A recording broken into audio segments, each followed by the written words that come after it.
ಬಾಂಗ್ಲಾದೇಶದಲ್ಲಿ ಭುಗಿಲೆದ್ದಿರುವಂತಹ ಹಿಂಸಾಚಾರದಲ್ಲಿ ಹಿಂದೂಗಳನ್ನು ಹುಡುಕಿ ಹತ್ಯೆ ಮಾಡಲಾಗ್ತಾ ಇದೆ. ಹಿಂದೂಗಳ ಹತ್ಯೆಯನ್ನು ಖಂಡಿಸಿ ಭಾರತದಲ್ಲೂ ಕೂಡ ಪ್ರತಿಭಟನೆಗಳು ತೀವ್ರಗೊಂಡಿವೆ. ಮೊಹಮ್ಮದ್ ಯೂನಸ್ಗೆ ಕೊಟ್ಟಿರುವಂತಹ ನೊಬೆಲ್ ಶಾಂತಿ ಪುರಸ್ಕಾರ ವಾಪಸ್ ಪಡಿಬೇಕು ಅಂತ ಜನ ಆಕ್ರೋಶ ಹೊರಹಾಕ್ತಾ ಇದ್ದಾರೆ.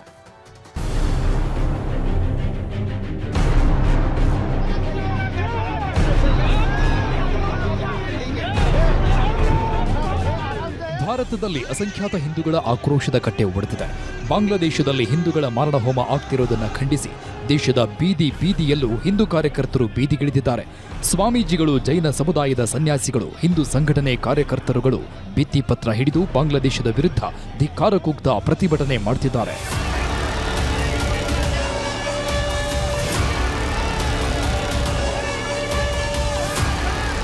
ದೆಹಲಿಯಲ್ಲಿರುವ ಬಾಂಗ್ಲಾ ಹೈಕಮಿಷನರ್ ಕಚೇರಿ ಬಳಿ ಬೆಳಗ್ಗೆ ಶಾಂತವಾಗಿ ಪ್ರತಿಭಟನೆ ಮಾಡ್ತಾ ಇದ್ದವರು ಇದ್ದಕ್ಕಿದ್ದಂತೆ ರೊಚ್ಚಿಗೆದ್ರು.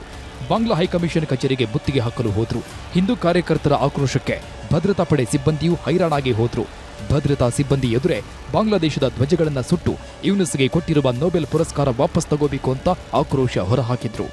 शेख हसीना जी ने हमारे माइनॉरिटीज और हमारे इंडिजिनस राइट के लिए आवाज उठाई थी, तो उनको वहां से सत्ता से हटा दिया गया था.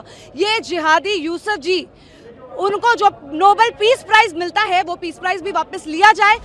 ಬರೀ ದೆಹಲಿಯಲ್ಲಷ್ಟೇ ಅಲ್ಲ, ಮುಂಬೈನಲ್ಲೂ ಬಜರಂಗ ದಳ ವಿಶ್ವ ಹಿಂದೂ ಪರಿಷತ್ ಸದಸ್ಯರು ಬಿಜೆಪಿ ಹಿಂದೂಗಳನ್ನ ರಕ್ಷಿಸ್ತಾ ಇಲ್ಲ ಅಂತ ಘೋಷಣೆ ಕೂಗಿದ್ರು. ಮಧ್ಯಪ್ರದೇಶದಲ್ಲೂ ಹಿಂದೂ ಸಂಘಟನೆಗಳ ಕಾರ್ಯಕರ್ತರು ಕೇಂದ್ರದ ವಿರುದ್ಧ ಆಕ್ರೋಶ ಹೊರಹಾಕಿದ್ರು. ಜಮ್ಮು ಕಾಶ್ಮೀರದಲ್ಲಿ ಯೂನುಸ್ ಭಾವಚಿತ್ರಕ್ಕೆ ಚಪ್ಪಲಿ ಹಾರ ಹಾಕಿ ಧಿಕ್ಕಾರ ಕೂಗಿದ್ರು.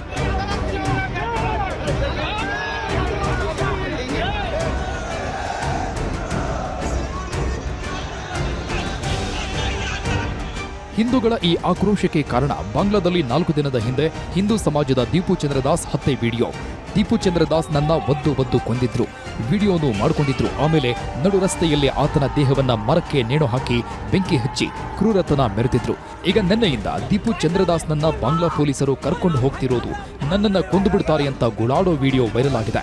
ಬಾಂಗ್ಲಾ ಪೊಲೀಸರೇ ದೀಪು ಚಂದ್ರದಾಸ್ ಹತ್ಯೆಗೆ ಕಾರಣ. ಹೀಗಾಗಿ ಬಾಂಗ್ಲಾದಲ್ಲಿರುವ ಹಿಂದೂಗಳ ರಕ್ಷಣೆಗೆ ಭಾರತ ಮುಂದಾಗಬೇಕು ಅಂತ ಹೋರಾಟ ನಡೆಸ್ತಾ ಇದ್ದಾರೆ.